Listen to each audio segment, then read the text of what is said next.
This episode of Horror Movie Talk brought to you by BoxBox, the ultimate unboxing experience delivered to your doorstep every month. Sign up to BoxBox today to receive a box filled with 5 to 10 smaller boxes of various sizes and materials. There's something for everyone. Plastic boxes, leather boxes, good old-fashioned corrugated cardboard, fabric boxes, glass boxes, wood. For only $30 a month, BoxBox sends you a collection of boxes valued up to $50. Don't wait. These boxes are going quick. That's BoxBox, the monthly BoxBox. Sign up today. Hello and welcome to Horror Movie Talk, an opinionated and accidentally funny horror movie review show. Your panel of expert hosts each week are Dr. Bryce Hanson, who holds a PhD in spookology, and Professor David Day, the foremost expert on scare no-nos. New theatrical releases always get priority, but we also review older horror movies, both good and horrible. I'm Bryce Hanson. And I'm David Day. Thank you for joining us for this episode of Horror Movie Talk. We're going to be talking about 47 Meters Down, Uncaged. I gotta tell you, man, I'm pretty excited for this episode for a couple of different reasons. Some of the stuff we have ready for you guys and this movie, all of it is culminating into a very nice I don't know, what do you call something that smells nice? I guess that's an aroma, but this is more of a bouquet of awesomeness. Right. Again, let's tell you about a couple things. First off, our website, you can find us at horrormovietalk.com, all one word. There you can find links to all of our social media to connect with us. Bryce, we do respond to people if you... You gotta put the www in front of that. Sorry. https://www.horrormovietalk.com. Okay, good. Yeah, now they'll know how to get to our site. We post new episodes every Wednesday, so please subscribe and leave us a rating on iTunes if you subscribe through there. We're trying to get up to 200 ratings. Dude, all you got to do is head on over there and hit that 5-star button. That's all you got to do. Or you could go, you could go 4-star. 4 stars, fine. I mean, it's not great, but it'll get us the review. I would even accept 3-star.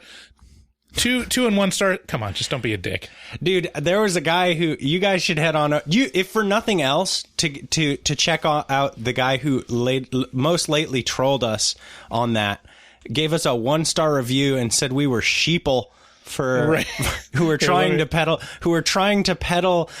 or progress the conspiracy that Hereditary is a good movie instead of a gigantic pile of shit. And his name was like Trolly McTrollerson or something like that. Let me find it. I can read it right here.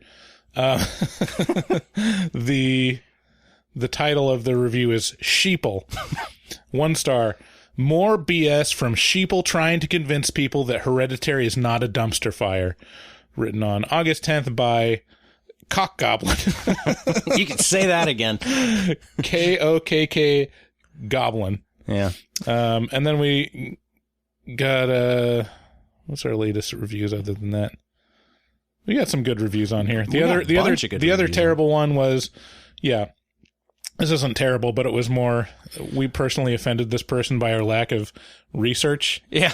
This was, it's not like horrible, but was the title. And it says, I've been looking for more horror podcasts to listen to, and I came upon this one. I listened to a couple and found myself somewhat disappointed. It was bad, but I feel like for horror fans, you spend more time in the 2 I listened to crapping on the movies you crapping on the movies than you did finding things you enjoyed about them.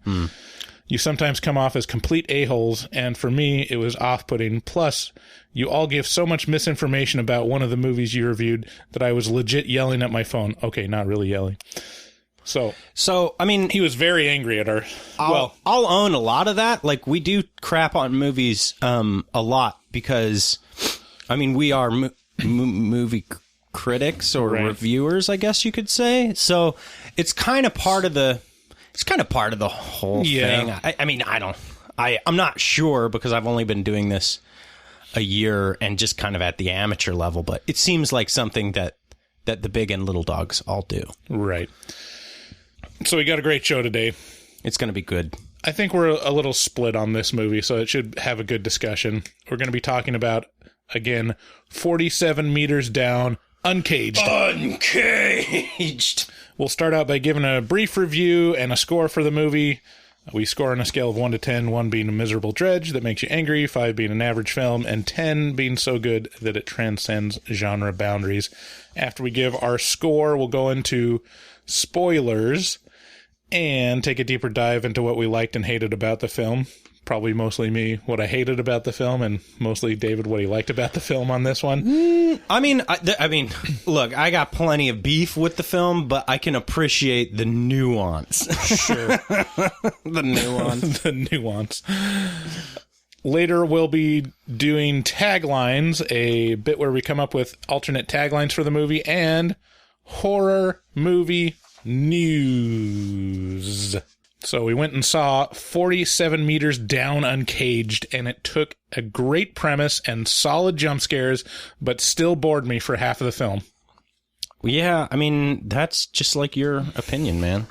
Here's the trailer. I almost forgot to show you guys what I found this morning. That's a shark tooth. I am going to take you to a place that no tourist would ever find in a million years. Chance of a lifetime.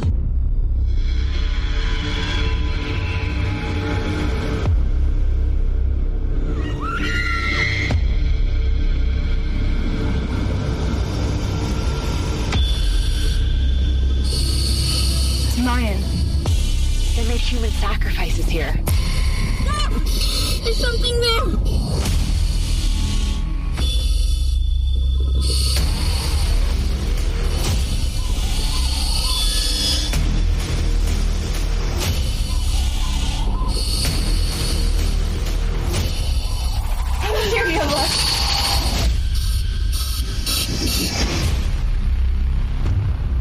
We're going to die down here.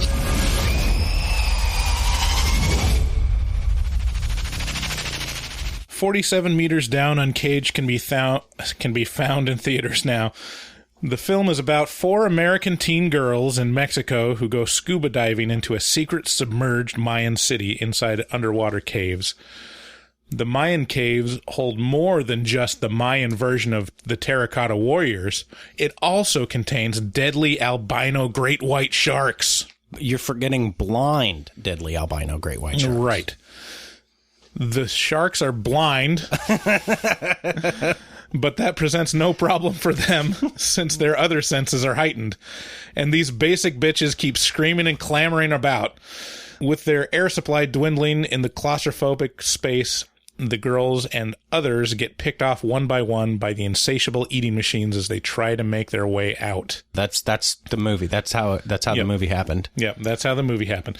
This movie has a lot going for it. It has a great premise, some quality jump scares, like more than like Conjuring, more than Annabelle. No, not more than The Conjuring, but definitely a lot. And the ones that were there they're all high quality. Yeah, these are the jump scares that they don't like have a 4-minute long lead up to the jump scare, setting it up. Right. This is like literally this chomp. is a primal carnage jump scare. Right. For me though, all of this is yeah. So, quality jump scares and delivers on the promise of brutal shark attacks. Mm-hmm. Yeah, it sure does. For me, though, all this is undercut by a boring paint-by-numbers and super on-the-nose script. Much like The Meg, 47 Meters Down Uncaged has a script that is obviously simplified so that it is easier to translate for international audiences. What the script doesn't contain is a character that I care about or any interesting dialogue at all. In the end, I was cheering for the sharks to kill everyone, because at least that ending would make it interesting. This isn't a movie that I would recommend running to the theater for, but if you want to see a movie about sharks eating people, you will definitely enjoy this. While I did enjoy some moments of this film, I was checking my watch pretty much any time someone wasn't getting eaten by a shark, and it's not a long movie. It's like 89 minutes. Mm-hmm. It's not terrible, but it's also not very good to me. I gave it a score of 4 out of 10. Wow. So, if you want to think of the intellectual inverse of Deep Blue Sea, that's this movie. It's about sharks, but there are, like you said, there are no characters that you care about at all. Whereas in Deep Blue Sea, there's a story, there's a plot, there's characters that you care about, but there's not very many scares. There's just some tension and stuff like that. So, is that the one where Samuel L. Jackson gets like eaten, like from the shark that jumps from 50 feet away or whatever? Yes. Yeah. So this is this.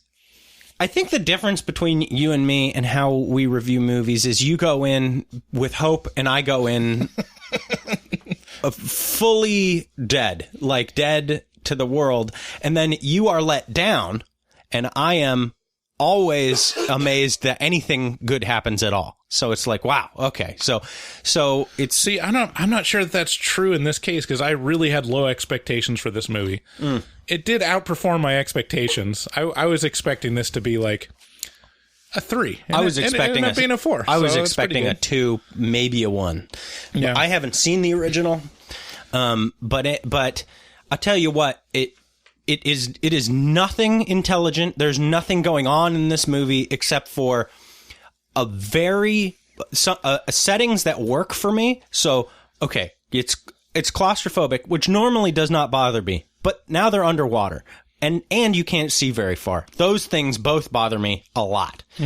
And then you add like the ambiance is all dark, which is fine. It makes total sense. It's caves. It's a caves. It's not right. like it couldn't be anything other than dark. Right. And then, yeah, I mean, it just, I am forced to care by virtue of the fact that I don't want to be in this situation. And I was squirming a lot in this because of the way it made, the way it made me feel. Yeah. And so it made me feel something, and therefore I like it enough to give it a 6. A 6. All right. Because I felt something, Bryce. There you go. Yeah, I don't know why the claustrophobia and like the closed inness of the cave didn't bother me as much. I think the device that they use throughout that is trying to build tension is that they're running out of oxygen. And it's just like they're looking at a number and you're like, I get it. That's the device that the movie chose. But in terms of like squeezing through tight spaces, I didn't feel like they used that as much as they could have. Oh, you mean the 25 times where some unnamed girl said, "I'm stuck." Right. Oh no, I'm stuck. And then they always got unstuck. They're always like stuck inside like a tunnel, but it was still like they were good 15 feet away from the shark's mouth while they were moving and clearly not stuck. And it was like, are you just trying? I don't know. Yeah. It's dumb. So before we get into spoilers, let's talk about a couple things. Our Patreon page. Yeah. What do we say? Just our Patreon. Yeah. You should check it out. You can go to horrormovietalk.com and then there's a button in the banner to go to our Patreon page.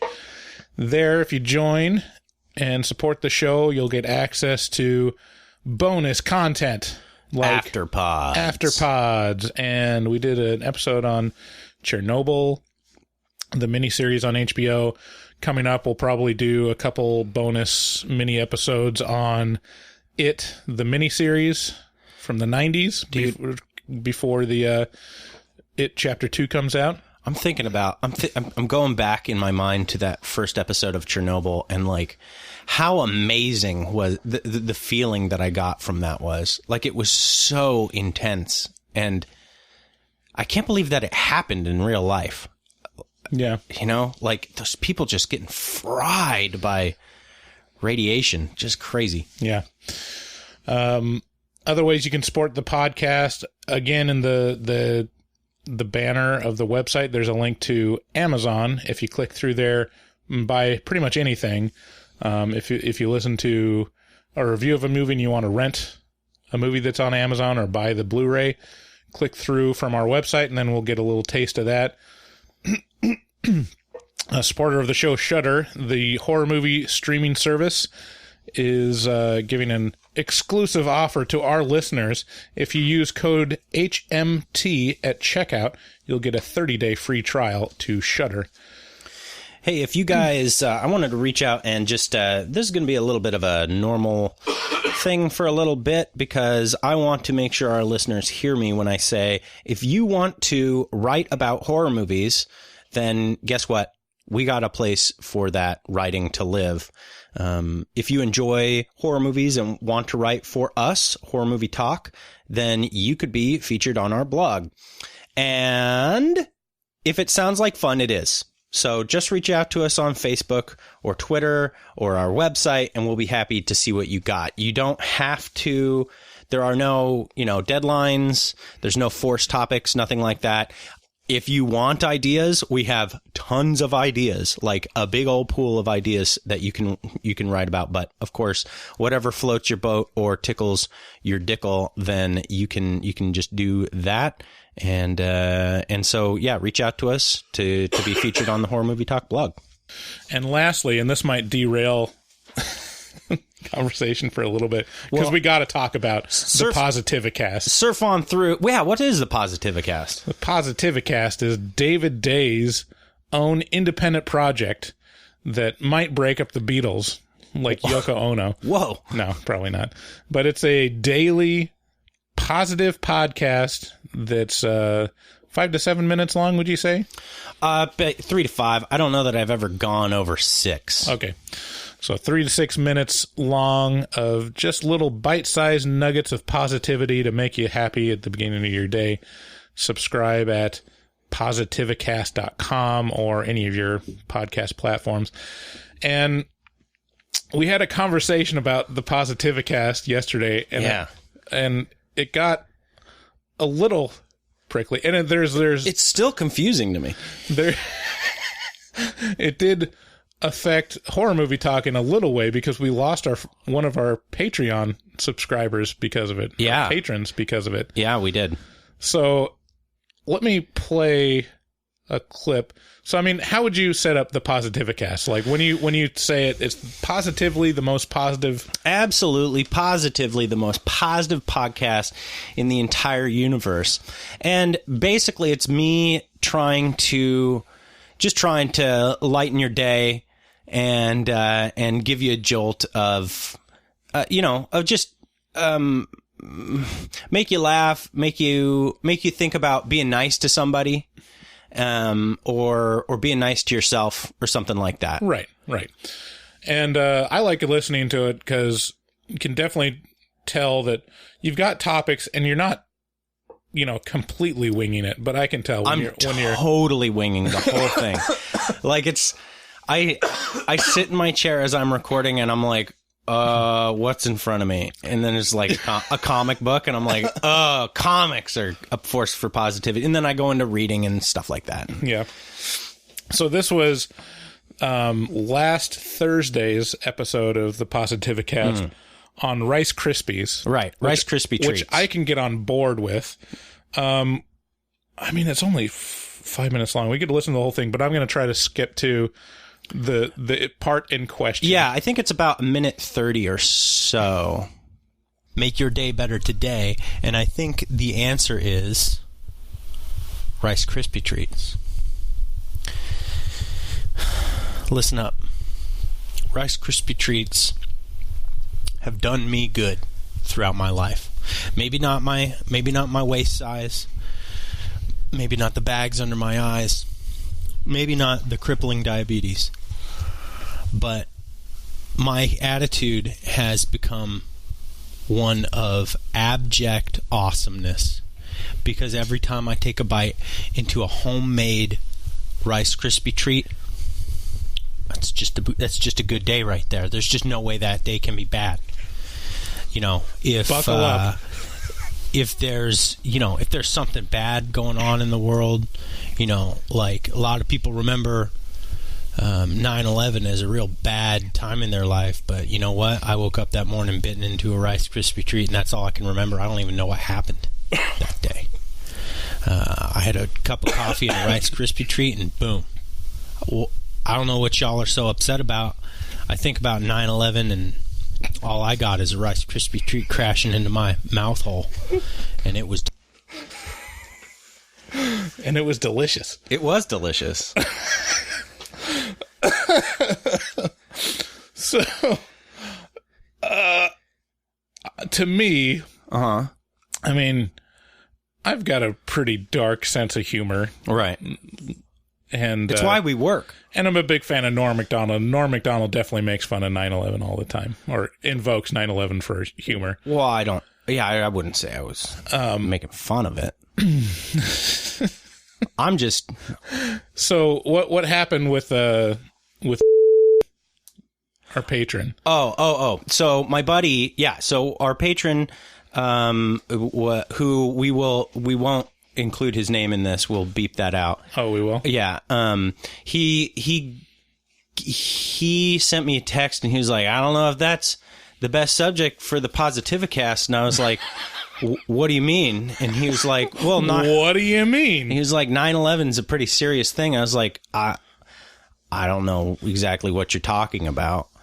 And then we got into a discussion about how comedy works. And, you know, I said something to the extent, like, I was like, oh man, you know, like my comedy, like, golden god is Mel Brooks. And like 10 years after, you know, the war, he made the producers basically calling Hitler gay.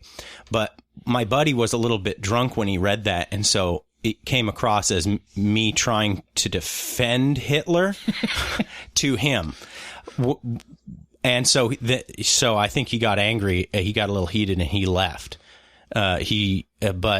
But I'm still a little bit confused just as to exactly what the problem is, and even where the joke is.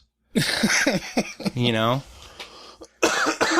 So I feel like can you tell me what did happen on 9/11? I was on Steam Chat talking with David about this, and I was like, well, you know, your friend kind of got a point. I mean, about what? Pretty serious. And if you're doing a podcast about positivity, it's not really aligned with the brand. Well, talk about 9/11. I mean, I'm the brand. For most people, 9/11's kind of a downer. Oh, okay. Man, maybe we could get into why, because I'm still just not sure. That Rice Krispie treat really did black out a lot of that day for me. So the joke for David is that the Rice Krispie treat made him forget or not take in the information about 9/11. But for some reason, just 9/11 stuck out to you. It was such a good Rice Krispie, apparently. No, it's because everybody else keeps saying it. They're like 9/11, 9/11. And of course, you know, it's an easy number to remember because it's what the number you dial in an emergency. Right. So trying to explain to David that it's not, you know, in general, if you're going to make a podcast about positivity, one of the topics that you kind of steer clear of is one of the nation's most recent tragedies. I mean, I just think it's important to make people laugh. And if it doesn't land, that's on me, or maybe it's on them. I don't. It depends on you know how it hits everybody. And right. And for me, that joke was hilarious. And to this, I still love it. It is funny. I agree. There's a context situation. Whereas, like, you could also tell that joke at your daughter's, like, 5th birthday, but I don't know if it would be appropriate or it would be as funny as if it was, like, on this show. The other aspect of it is, you know, I don't really have very many listeners, and so I find this to be a playground that I can kind of do what I want in. Right. And if some of that stuff ends up being controversial, dark, or funny, well, that's, I mean, then I welcome that, because I think that, I think bombing is an important part of growing as someone who's funny or witty. Yes, true. I just come at it from trying to help you out and just like give you an outside perspective that for most people, right, especially people that are seeking out a podcast to help them become positive, and see the bright side of I think things. they need to lighten up. They need to learn how to lighten up. In general, I think that you might be harming yourself more than helping yourself to joke about 9/11. I mean, it's hard to know between. It really is hard to know because I have way more downloads on it now than I did prior to the Rice Krispie episode. And can we continue with that episode? Because, by the way, it continues with Rice Krispie treats. Okay, we don't have to continue with it, but let me just like let y'all know you can make them easy. And you know what? On my Positivicast feed, I came up with an idea. I was like, this Rice Krispie episode is so controversial. Maybe it's because I didn't come up with enough good like Rice Krispie recipes. So here's one for y'all. You make Rice Krispie treats with, obviously Kellogg's Rice Krispies, but also Peeps brand marshmallows. So you buy yourself some Peeps, you melt them down, and now you got a Peep flavored Rice Krispie treat. All right. So I'm just spitballing. I just want my listeners to be happy with the product. Anyways, we'll talk more about the Positivicast and potential 9/11 joke fallout in the afterpod today. I don't know what the joke is, but okay. Yeah. Just feel like I'm going crazy. I have to explain that 9/11 is not a good topic around positivity. Well, I don't know. It's an example to show you how bad something can be, how something bad can be made good with Rice Krispies or jokes. Sure, make people laugh. Make them laugh. Make them laugh. I mean, The Onion came out like days after 9/11 with just a scorching series of a barrage of, jokes about it.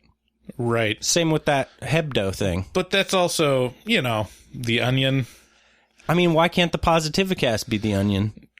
Cause is the Positivicast there to be a scorching social, like, sardonic comedy? It's in its infancy. We don't really know what it is yet. And the next one's about coffee. That's my second episode about coffee, by the way, and I stand by that. And then you make a joke about the Holocaust, right? No, what is there to joke about the Holocaust? That's not funny. Jesus Christ, Bryce, what the fuck is the matter with you? This guy. All right, let's get into spoilers. Spoilers.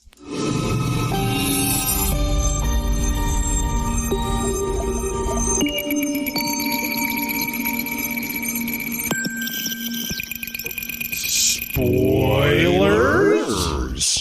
Let's get back into 47 meters down. Uncaged. Sorry. Uncaged. Damn, son. So, first off, I mean, this is kind of an overarching thing that I want to talk about. The music in this film is a weird amalgamation of 80s pop hits and atmospheric electronic. It's very strange. It's like we've come full circle in cultural in society and culture, in pop culture. Like now this feels like a 1987 movie track for like a light rom-com. Yeah, it's like very counter programmed, like they play We've Only Just Begun. And it's not even, it's just so out of place that it's not even like sarcastic or like witty. It's just like, what? And they got this like teenage or like 22-year-old dude. Yeah, I'll talk about that later. Who's like bopping. He's like, We'll talk about that. I've got a bullet point, especially for that, because that's a very special moment. The opening shot of the movie is our protagonist, Mia, jumping, into some water. It's super slow-mo and artsy. There's a couple shots in this movie where they just go full-on art house, where it's like super slow-mo and stylized, and you're like, but it's such, they're always such non sequiturs that it's like, I don't get why. It's a shot you might see in a 1980s Madonna music video or something like that, or 90s Madonna music video. And I don't know why. Did you ever see the first one? No. I don't know if that's a holdover from the first one or if the director is just trying to get more creative with it. But anyways, we see that she was pushed into a pool at school because her book bags and books and stuff are in the water with her. I can't believe we're going to try to attempt to suss out the storyline in this thing. And she's pushed into the pool by some mean girls, just cookie cutter mean girls. I noticed mean girls in shitty movies, their entire character is just laughing among themselves. There's no reason. It's just their motivation is to. I mean, I together. don't. Yeah, but so like I was so unable to get or be around girls at that time. That very well could be the way that they were, and I wouldn't know about it. I will know eventually. I guess hopefully not. I hope I don't raise a mean girl. It's just such a short code to have, just to like to have mean girls that are mean for no apparent reason. Right. And I guess it's a decent device, but it doesn't really pay off, and there's no reason for it other than to show that the protagonist is picked on and she's kind of shy. But even then, like, it just, I mean, it doesn't add anything to the movie. Like, the protagonist could have been super fun and outgoing, and it would have been the same movie. 100% the same movie. Because there's no character arc. None. At the end, when they call back to the mean girl, it's like it movie just made me scratch my head. The movie was confused about how the mean girl, like it was almost as if they shot it out of sequence. Yeah, it was just strange, and everyone was confused. And we'll get back to that at the end. So the setting of the film is in Mexico, and I was confused because I didn't remember if they said it outright, but you picked up that it was on the Yucatan Peninsula. Mm-hmm. And I don't know if I said that right. Yeah, Yucatan. It's Yucatan. Probably around Cancun. Yeah, but everyone is American and speaking English. Isn't that how Mexico is? No Mexicans, no Spanish anywhere in this film. You know how hard we try and get into Mexico. Like it's so weird that there's no like there's no connecting material to the place that they're in. I think why they are in. It's like they took a New York private school, cut it out of the earth, and transported it to Mexico for this film. I think I see where you're going with this. And I don't know, it doesn't explain why there's just this giant group of expats that are in a private school, and that... So we need to be going after the creators of this movie in the studio to... Why didn't you cast... I mean, it's supposed to be in Mexico. Why didn't you cast why didn't you give these roles to Mexico? Yeah, why isn't it an all-Mexican cast? Right. Well, I mean, now's the time. I did like the movie, but I don't like the undertone. Now, the undertow. So, Mia, was it Mia or Maya? It doesn't matter. Mia, it really doesn't matter. The names are interchangeable in this movie. All the girls don't really have their own character. But anyways, Maya's sister, Sasha, doesn't like her for no reason. It's her stepsister. She even says this line of dialogue, "It's not my fault nobody likes her." Mia. And then her dad's like, "Hey, shame on you, girl. I thought you were better than that." Yeah, it's like... You didn't raise me at all, Dad. You're my stepdad. Ugh. So there's no reason why Sasha is really very mean to Mia or doesn't stick up for her. Oh, Sasha. I'm sorry. Sasha. And And it doesn't really ever explain it. And again, there's no real character arc around that relationship. It's just like it's wasted space. It's like they took everything that's not a shark attack in this movie is like packing peanuts. Yeah. Of storyline. It's like they put in the shark attack in the box and they're like, well, we can't just let this jumble around. We need to fill it with a bunch of basic bitches. And that's an important ingredient. And some kind of family tension. I don't know. Because that's what movies are made out of. So their dad is a underwater archaeologist? Question mark? I think they just called those archaeologists. Yeah, he made a new discovery of some connecting tunnel to some ancient ruins. And he can't spend time with Mia because he needs to set up the new site for archaeology.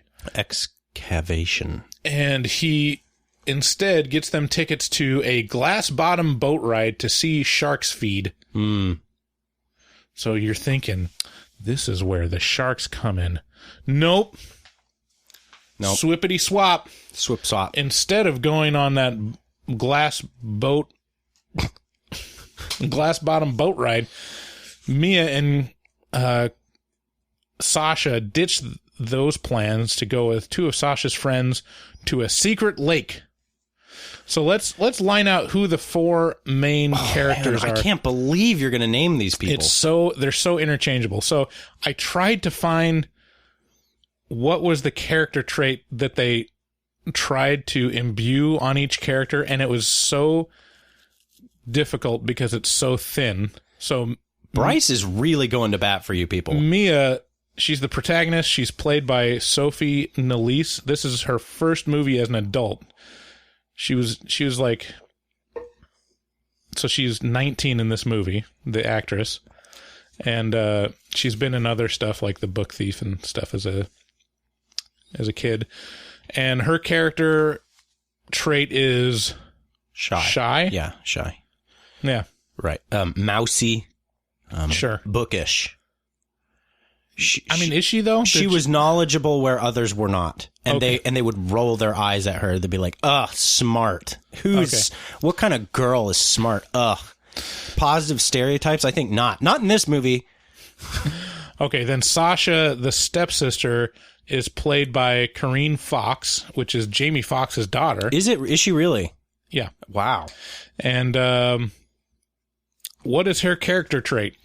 Well, I guess I'd say, basic bitch. Yeah. Yeah, basic bitch. And then Alexa, played by Brienne Tju. Her character is a slightly more empathetic basic bitch. Was she was the Asian girl? Yeah. Okay. Yeah, she was empathetic basic bitch. And her father or something was also involved in the dig or something somehow. Yeah, something. That wasn't very clear. I'm Asian, so I'm also smart. And then finally Nicole, played by Sistine Rose Stallone, which is Sylvester Stallone's daughter. Dang. And she was the pushy basic bitch. She was, they were all gorgeous, but she was gorgeous. Yeah, she was nice. That was Stallone's girl, huh? Yeah. I'll be darned. And she's like 2 feet taller than him. Yeah, let's take a moment, step back from this film a little bit and say, really? This is about showing butts in bikinis. Not... But it doesn't even really deliver on that. Specifically butts. No boobs. Butts. If you're a butt man... This movie tries a little bit to cater to you. It's not even... Or woman. It doesn't even deliver on that, though. Oh, I don't know. It could have done so much better. You know what it delivered on? I was kind of sitting over there next to you going... What it delivered on more than anything was feet kicking towards the camera. Ooh, yeah. Look at those feet. If you're a foot person... Quentin Tarantino would love this movie. Woo-wee! Those feet, though. Yeah, I never understood that fetish. It just doesn't... I think that's one of those things where it's either a switch that's in your brain that's either on or off, and you either totally get it or it just makes no sense to you. Yeah. And then, so Sasha's friends convince her to go to this other place instead of the glass bottom boat. And as they're driving away, Sasha, get this, she flips off the mean girl. What? And I was, okay, so the mean girl is devastated by this. Like, that's what you get. An affront upon her good name. You could see her just whole demeanor fall because she got flipped off by Sasha. Man, you were paying a little bit more attention than me. I don't remember even a little bit of this. Like, because I was trying to figure out how are they going to use this mean girl. I was too busy concentrating on the tremendous amount of logical inconsistencies in this movie. Like, I was blown away by how much was ignored or just outright overlooked or forgotten about. Like, okay. All right. Tell me. Okay. Oh, man.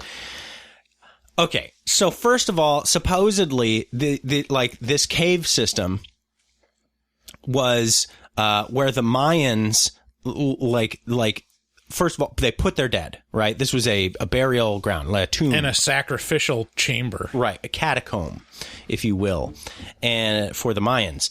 And then once the Spaniards came, the Mayans began using these catacombs, like they hollowed them out. They utilized them in a practical sense to escape the Spaniards and, using a tunnel system. Wow, I did not catch any of that. Okay. This is what I was concentrating on. Yeah. I was like, what the fuck?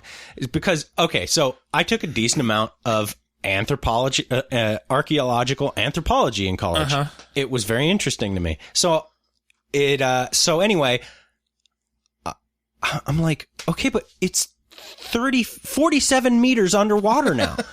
What happened to the sea levels? How was this underwater now? Right. But 500 years ago, totes cool, bro. Like, how was this occupied by people? David, global warming. Oh, well, I don't think, even if all the ice in the world melted tomorrow, I don't think we'd be 50 feet underwater or 50 meters underwater. Yeah. That's insane.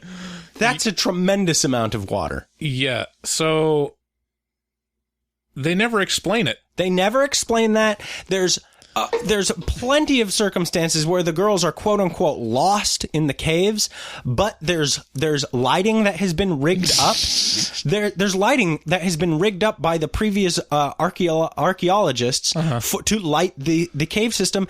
And guess what? They're not running on batteries. They have a visible electrical cord. Right. And then the other thing is, you just follow the cord. Yeah, the lights were actually lit. They were lit. That's the thing. Like, just go toward the light. The other thing is, if it's an actual place where people at one time lived or worked or whatever, it had like stairways, and therefore it had paths. Right. Just follow the path. But it was dusty. But they go into like actual cave corridors and stuff, like vertically and downward, and they went in caves that people would not build a way out of. Right. Anyways, and then how do fish scream underwater? What's that about? How is the fish making sound at you? Yeah, like fish screamed at me. There was so much of this movie that I was just like, wow, I can't believe that. But we were the only people in the theater and one other guy. Yeah. And we were all, like, every part of it was like, it was just that kind of movie where Did you get much? I couldn't see the guy on the other side of you. What kind of reaction did he have throughout exactly the movie? Like what we had. Really? Yes. Was he laughing at it? Yes. Awesome. Yeah. So they go to this lake and they discover scuba equipment that's being left there for future archaeologists to come and use. I don't know why they would just leave it out in the open. I mean, I've seen on a floating raft. I've seen that kind of thing done. Like far out in the woods. It's just one of these things where it's completely impractical for anyone to steal it.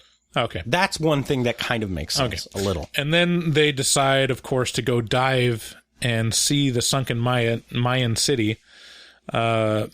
Mia doesn't want to go, but she submits to peer pressure from Nicole, the pushy girl. Mm-hmm. And so they all swim down. Again, why isn't this Mayan city explored or used in the script at all? It's literally just set dressing. Yeah. Well, shut up. And it has like these statues. No effort. Very much like the terracotta soldiers in China, but it never explains why. Are they sarcophagus? Like, what are they? Like, what's going on? Yeah, it's all just an excuse to put skulls in a cave. Yeah. Mm-hmm. And again, they never mention why it's underwater. No. Ever.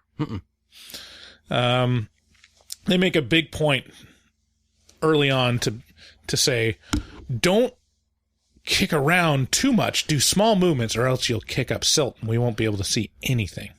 And then the movie becomes Silt Fest 2019. Yeah, and almost immediately after the first attack, they kicked up a shit ton of silt. And that is like, it's kind of effective. You can't see anything and you can't see the scary shark. It's murky. Oh man, my ultimate nightmare.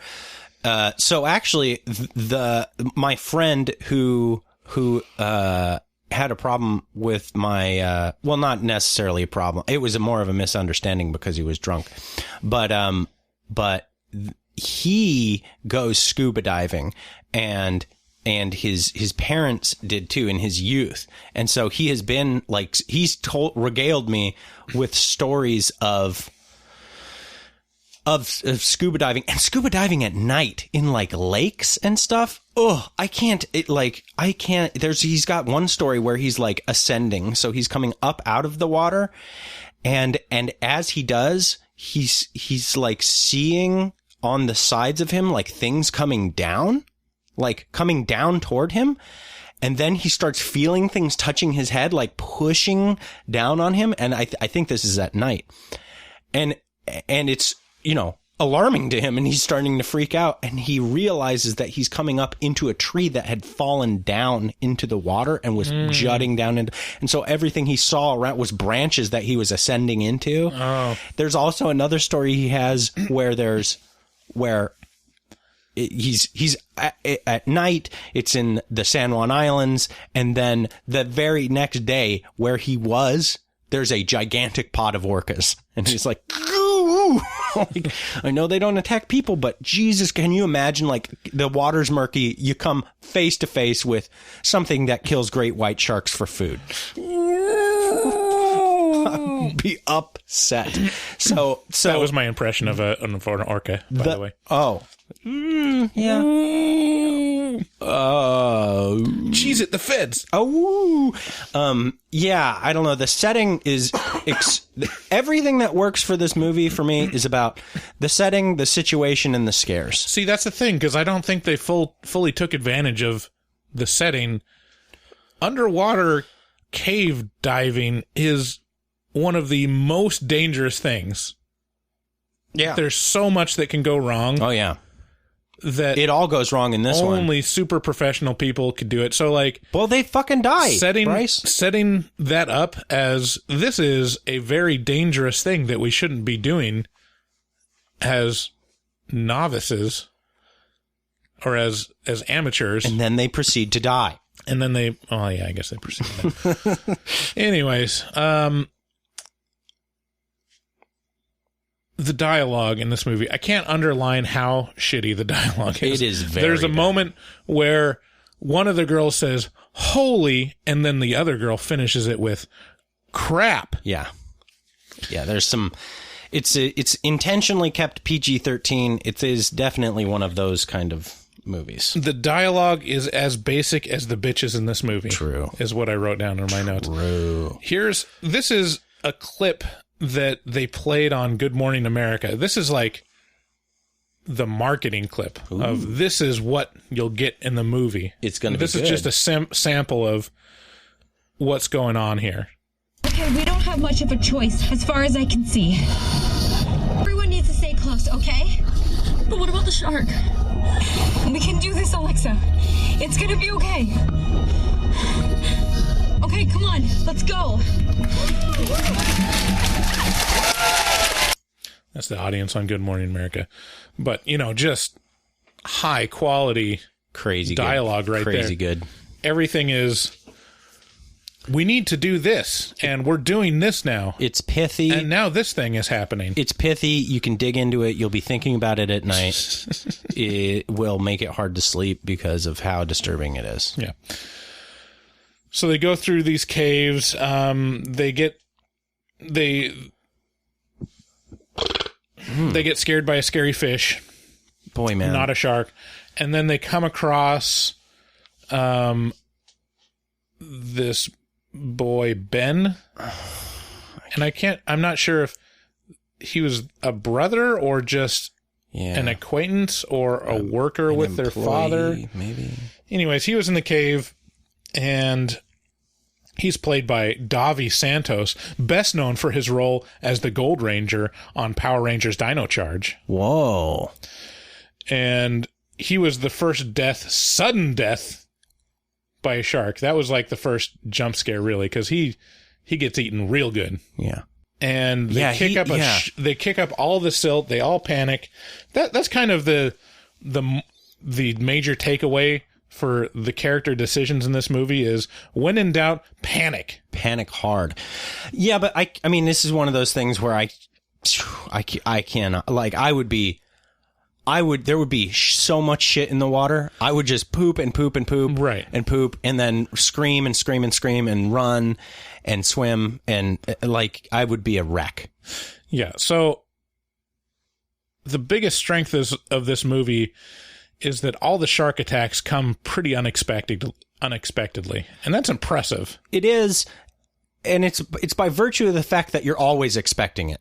It's always pretty. Right. It's always pretty high stakes feeling. Right, and so the rest of the film is just the girls trying to find their way out, going to another space and getting lost or caught, or their escape route getting closed off, and getting attacked by sharks. It's so I can't believe we're doing a whole episode on it. Like, we could stop right. We could basically stop talking about it right now. That the rest of the movie is killing people in these. Okay, I'll segue into something that's worth talking about this movie. Is the jump scares are loud and they are crunchy and terrifying, and like, these sharks are fucking horrifying looking. Yeah, there's a great design on the shark. These albino sharks with like white eyes. They're genuinely, I mean, great white sharks are already scary looking. These sharks, they evolved to have no sight down here in these caves. This huge, apparently a population of sharks big enough to sustain a population. Yeah. That are all breeding in this cave system for millennia until they diverge enough from regular great white sharks to be blind and have heightened other senses and look like gnarly sharks. Right. Like, yeah, everything about the sharks worked really well. Yeah. Except the explanation for how they... why are they so big? Technically, also, the film is impressive. I mean, can you imagine shooting this film? Just any film that's completely underwater. Yeah, that's true. I wonder how they do that. I wonder if they actually shot the whole thing underwater. They did. I saw on an interview that they said most of it was filmed in a underwater soundstage in London. Like, all of the cave shots, everything was in a soundstage. Underwater soundstage. I can't believe something that expensive sounding exists. Oh yeah, I mean there's movies that film underwater all the time, but just not a whole movie necessarily. And then the above ground shots they shot in the Dominican Republic. But the sharks are great. The next big death comes when they are following the line that Ben had laid out to find his way back, And then they arrive at another opening where the black guy named Carl, the other young man back there, and this is the part that pulled me out and just made me confused. He's rocking out to In Excess while he's working underwater. What was the song? I wrote it down. We got the look. We got the look. Yeah, she's got the look. The look. I think that's in Excess. Yeah, we got the look. She got the look. No, it's not. You're singing a different song. Oh. We got the beats. We got the beats. Yeah, that's what. Was it? Is the song I'm singing? We got the beat. Yes. Yeah. We got the beat. She got the look. Na na na na na na na na na na na na na na na. Whatever song that is, I can't remember what it's called. Okay. Can you keep going with that? But he is like good. Rocking out, and I don't know. Maybe I'm just racist, but it just doesn't feel like a young black man, probably born in like the 2000s or late 90s, would just be rocking out to In Excess underwater. This would not belong on the Positivicast. Plus, that's a really inefficient way to play music underwater, is to have a literal stereo speaker. You would think so, but it works. It does work. Does it? Yes, it does. I've installed underwater speakers in a very rich man's pool. Huh. You want to know whose pool? Whose? David Boyd of Boyd's Coffee. That's right. Wow. The coffee that you drink at airports exclusively. Wow. I installed 8 underwater speakers in his pool. It was drained out, and I did it for almost minimum wage. So next they find me and Sasha's dad, played by Josh Corbett, which you might recognize from My Big Fat Greek Wedding and Northern Exposure. So the dad finds the girls, and he leads them to the surface where there is one rope to climb up. Okay, which gals, you think let's if there calmly and coolly, if there was only one way to get out of your, archaeological dig where there's supposedly going to be a team of people going in and out of there, you'd think you'd want more than just a rope. Maybe at least another rope for redundancy. I don't know. Maybe. But he sets up what's her name? Sasha or Alexa, which also, by the way, it's distracting because I kept thinking about Amazon Alexa whenever they're yelling out Alexa's name. She had the best booty, by the way. Alexa, please stop the sharks. Yeah. Alexa, stop the sharks. Now everybody's angry at us because their Alexa's going off. Yeah. As you listen to Horror Movie Talk right next to your Alexa on speakerphone. Alexa, subscribe to Horror Movie Talk. Got him. Yeah. So to help everybody understand exactly what's going on, like you cannot exit these caves just by walking away. These are underground. These are inverse funnels, basically. The sides of these caves are, they're vertical, more than vertical. They're reverse vertical. I mean, you're not helping. Okay. So you can't get, the only way you can get out of these caves is by climbing a rope. Yeah. So it's in Mexico they would call it a Sinaloa, which is a sinkhole. the most frightening phenomenon in the world. I wouldn't want to be caught in one, but I mean, definitely wouldn't be caught in. So there's a rope, and it's got like the pulley system where you put up one carabiner and then kick your feet down below, and it pulls you up, and then you move it up, kind of thing. Okay. Anyway, so it has a system to climb up the rope, and another part that shows how weird this script is, they all cheer. They're like, wow, that looks fun. Yay. Yeah. As she's going up the rope. And I just witnessed 2 people die. Hooray. Yeah. 2 like close acquaintances and friends like viciously get ripped apart. And they're like, by giant great white sharks. Climbing ropes is fun. Yay! And then I was saying yay because... And then, of course, the sharks appear out in that little opening on the surface, and they all panic because that's the default thing. And then Nicole, the pushy girl, starts clambering on up the rope, and they're like, "No, it can't hold two people." She had the best booty. It was her. Right. Nicole. Sylvester Stallone's daughter. She clambers up the rope, and the dad's like, "No, it's not built to carry two people." And I'm like, two super skinny teenage girls? Like, it's not... Did you, like, calculate... Okay, let's see. We got a bunch of burly men. Yeah, because that dude was at least 210, and those girls together were 210. Right. So, did they calculate, okay, the heaviest man we have is 260, so we better make sure this rope is tested at 261. Let's make sure the steel braided cable can only hold 261 pounds. Yes.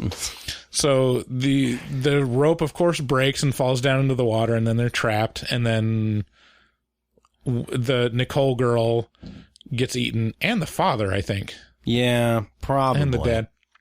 Anyways, they all get eaten. It was every time somebody gets eaten, it is shocking. Like, I can't believe they managed to keep this PG-13, and I think they did it by virtue of it being dark. Like, you didn't get to see the tremendous amount of viscera that was, but like, people got chewed in half very quickly and with savage force. They were great deaths. Yeah. For some reason, they discover that this alarm signal with a red light scares the sharks for some reason, but it doesn't really scare it. I couldn't tell what they're doing there. So here's a little tidbit that I bet you'll enjoy. A connection that I made. So yes, Bryce is alluding to basically an alarm, a little module, like a little GPS unit, only it's just made to make light and sound and have a little transponder in it that goes off in an emergency mode when you press a button, so that if something goes wrong with you, people can find you underwater in a cave.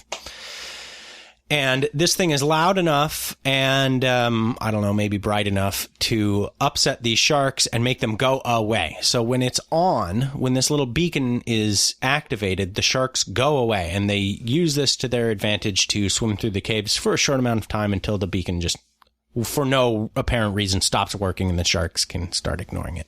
Now, do you remember at the start of this movie, they're swimming around and they see the little, they call it a Mexican tetra, the little fish that they see swimming around? Yeah. And then the fish screams at them. Why did the fish scream? Well, the fish evolved the scream to scare away the sharks. Oh my God. I made that connection in my brain box. Wow. Yeah. Yep. So I think you're giving way too much credit to this script. There's no way that they would have actually thought about that. Why else would the fish scream, though? Why else? Why else would the fish scream at the girls? Be like, to scare people in the movie theater. It's as simple as that. I like my description of it. So they go back under and find an underwater whirlpool, apparently. Whirlpool. And they lose Alexa. She gets first, Sasha gets swept down, and it's very confusing. They're like, oh no, she's dead now. And I'm like, is she? Why? What? How did she die? There's nothing. And then Alexa gets eaten by a shark or something. It's all just kind of weird. They all get picked off one by one throughout in a steady pace across all the movie. Yeah. If you remember, any of the Simpsons fans out there, hey Magnus, I know what's up. If you remember that part where Homer says to the pie on the counter, "Hey, I'm gonna bite air like this." And if you get in the way, that's your own fault. And then, That was the shark in this movie. He's like, hey, I'm going to come down this cave and then going like this. See, the better Simpsons reference is Homer in Hell. Homer in Hell eating the donuts. I was thinking about that as well. Yeah. Where they're feeding them an oh, you like donuts, do you? Well, how about all the donuts in the world? And they just have this donut feeder to him, and you just and then they run out of donuts. And he's like, more. Give me more. Yeah, those sharks. I mean, I got this distinct impression for the first half of this movie that there was only one shark. But there's not. There's at least two. And that shark was so hungry. He was the hungriest shark ever. He was like, there's never been someone down here for 500 years to eat. And those people were, and it was dry here then. So they come to the surface, which I found was a missed opportunity for tragically killing them with the bends. Yeah. No, bends is not a concern. They've been down underneath, like, way below 40 meters. And they've been at 47 meters. They've been at 47 actually 48 meters according to the director, because it's one better than the first film. And they've spent like several hours under there, and then just rush up to now that same friend who told me all that stuff the other week. He was telling me how scuba diving works, and he said that there's like a threshold where it doesn't matter, right? And it's I think it's like 25 meters or something like that, or they're well below it. Okay, so they're in the zone where you definitely coming up from here. You need to ice. Okay. Yeah. But no, they just swim up, and then they're fine, because movies, and then guess where they come up? Right next to that glass bottom boat with their classmates on it. They're chumming the water, bro. They're chumming the water, and then there's normal sharks, normal great white sharks. Oh no! Lots of them, and they get bit. And then the movie ends. My favorite part of this was another weird inconsistency. The girls swim up to the glass bottom of the boat and tap on the window. They're like, hey, we're right here. We're getting eaten by sharks. Let Help us in. Let us into the glass bottom boat. And then they surface. And then it cuts away to a far away shot of the boat. And how far away are the girls from the boat? Like 20, 30 feet away from the boat. They were just tapping on the glass. Yeah. And now they surface, and they're like, oh, we got a long ways to go before we get to that boat. Couple sharks in between us and there, and who knows how it's going to end up. You just normally, in general, just go to the back of a boat, and there's a ladder there. Goofy as hell, man. I don't know. Just goofy. So they get bitten. I really wanted them to just actually get eaten, but they got bitten real bad, pretty impressive shark bites. Yeah. And then Mia stabs a shark in the eye with a shark tooth that she's been carrying. Irony! It's poetry. Poetic. It's like it rhymes. So, who would like this movie? Final recommendations. If the premise of being underwater in a cave, running out of air with blind but heightened sense sharks, with some of the craziest jump scares you've ever seen sounds good to you, then this movie's for you. And if you like story, plot, things that make sense, or characters or boys, not so much for you. If girls are your thing, also pretty good movie. Lots of scantily clad babes. Totes babes. Yeah, I would say if you're looking for a movie about sharks eating people, this is a movie about sharks eating people. Not the best movie about sharks eating people, because Jaws exists. Right. And Jaws 3. And The Meg. And the Meg is worse than this. The Meg brought us the great line. What line? Which is the same quality of dialogue as in this movie. The line I oft quote, and I finally got a clip of it. Here we go. It's already proven aggressive towards boats. That Meg. Damn it. It's already proven aggressive towards boats. You got to be careful, because it's already proven aggressive towards boats. There was a lot of tragic boating accidents in that episode. No, not so many in this one. This one, No. yeah. All right.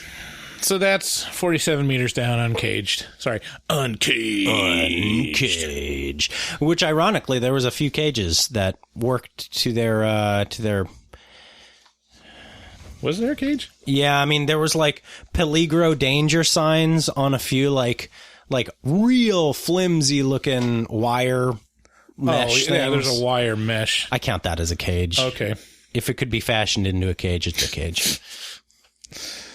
All right, let's go into taglines.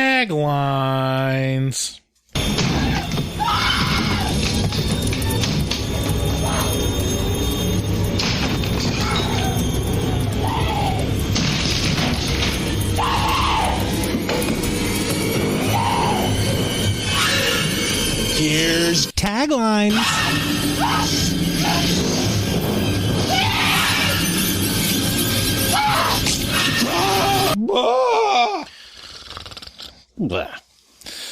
So taglines is a bit where we come up with alternate taglines for the movie we're reviewing. It's simple. Don't overthink it. So, 47 meters down. I forgot the name of the film already. I'm already done with this one. 47 meters down, Uncaged. Totally Jossum.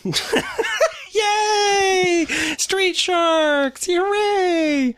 This is an alternate name for the movie. Okay. This is The Ruins Submerged. Same place in the world. It's same ancient Mayan civilization stuff. It's just submerged. Yeah, and just less interesting. Well, okay. The plants screamed instead of the fish. Remember that? That's true. The plants scream. 47 meters down, Uncaged. Albino shark doot doot doot doot doot doot. Albino shark doot doot doot doot doot. Albino shark doot doot doot doot doot doot. Albino shark. You got the tempo of that down. Yeah. Bad. It's not as good as it. I think it goes albino shark doot doot doot doot doot. Albino shark doot doot doot doot doot. Okay. Well, I don't.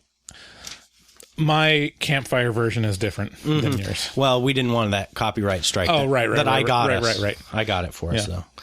47 meters down. Come to see 47 meters down to find out exactly how hungry blind sharks are. Very, very, very hungry. 47 meters down, Uncaged. Why is the shark always got to be white? Oh, yeah, true. Yeah, where's my other sharks at? I don't know. What am I allowed to say? Where nothing makes sense but the jump scares. 47 meters down, Uncaged. I got one left. Do you have more? I have one more. Yeah. Okay, 47 meters down, Uncaged. Basic bitches underwater. 47 meters down, Uncaged. If the sharks don't get you, the bends also won't get you. Nice. Okay, that's taglines. Now, horror movie news. This just in.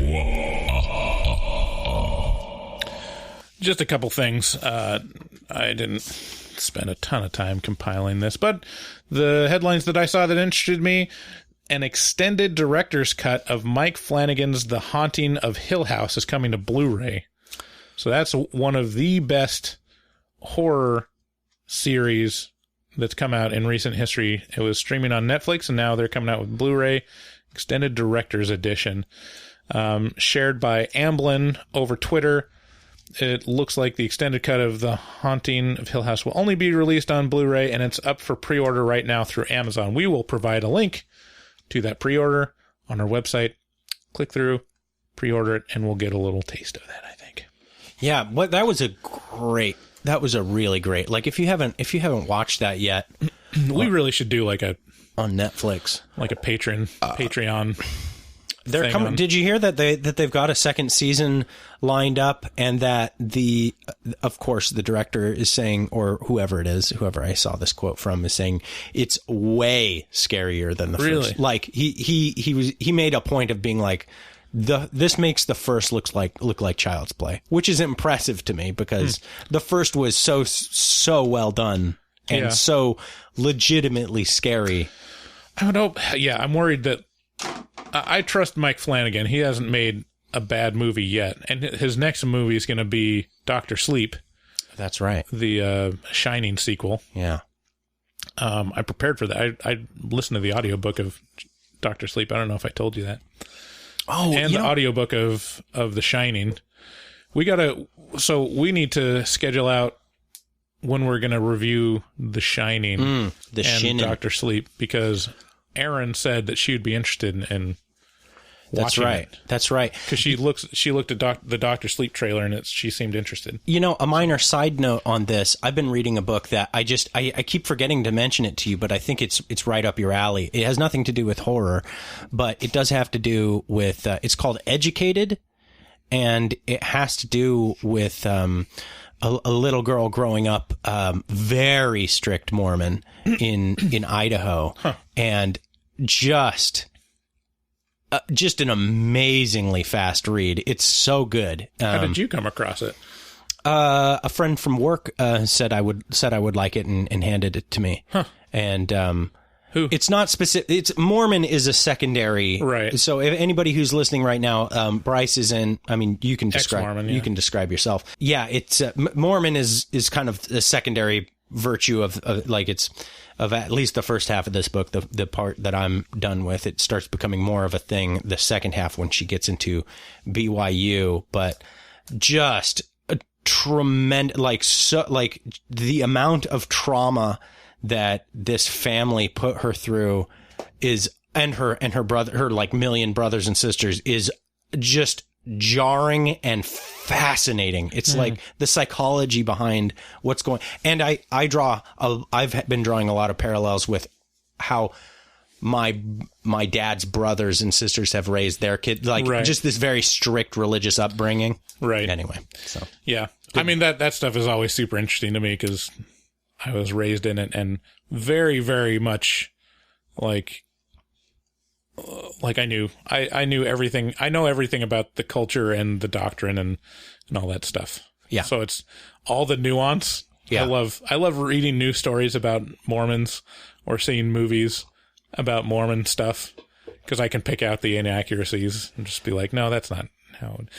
Yeah. Latest in Mormon news. This is a sidetrack, but latest in Mormon news is Elizabeth Smart's dad came out as homosexual. I don't know who that is. No, anyone cares. Yeah. Elizabeth Smart, the girl that got kidnapped. No? Okay. In Utah. And that's notable. It's not notable because Bryce or I care about people being gay. It's notable because the Mormon Church has has had a long and tenuous relationship with its gay members. Right. All right. Anyways, next news item. Neil Blomkamp, no longer directing RoboCop Returns, announces, and he announced that he's going to work on a new flick. So Blomkamp on Twitter said, "Off RoboCop, I'm shooting a new horror thriller and MGM can't wait. Need to shoot RoboCop now. Excited to watch it in the theaters with other fans."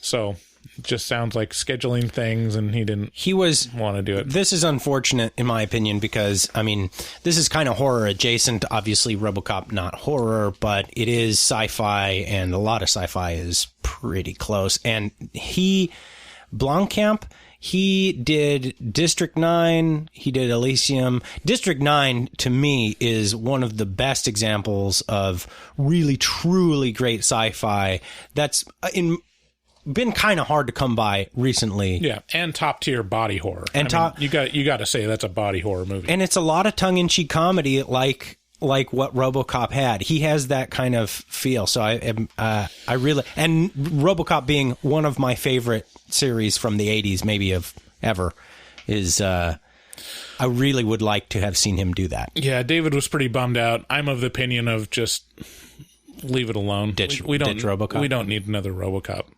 Just the films already exist. Yeah. Are you going to make it better than the original? Yeah. District 9 was so new and interesting.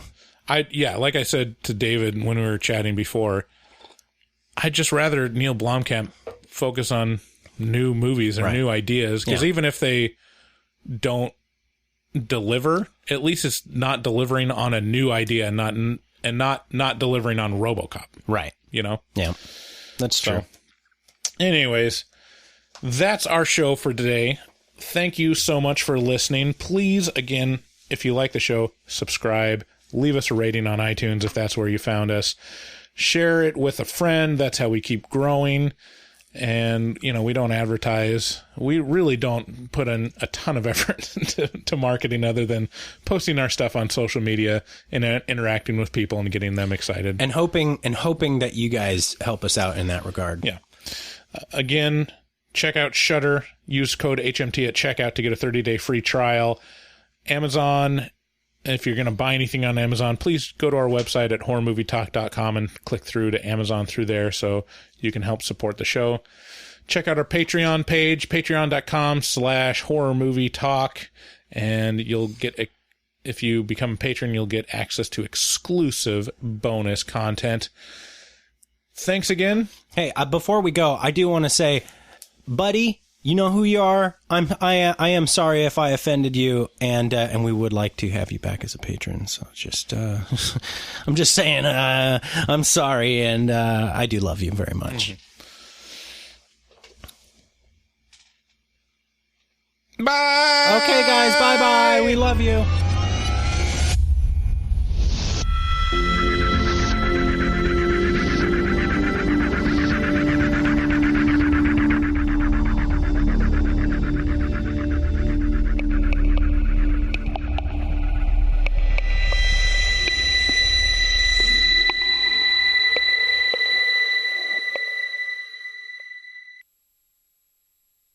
"9/11."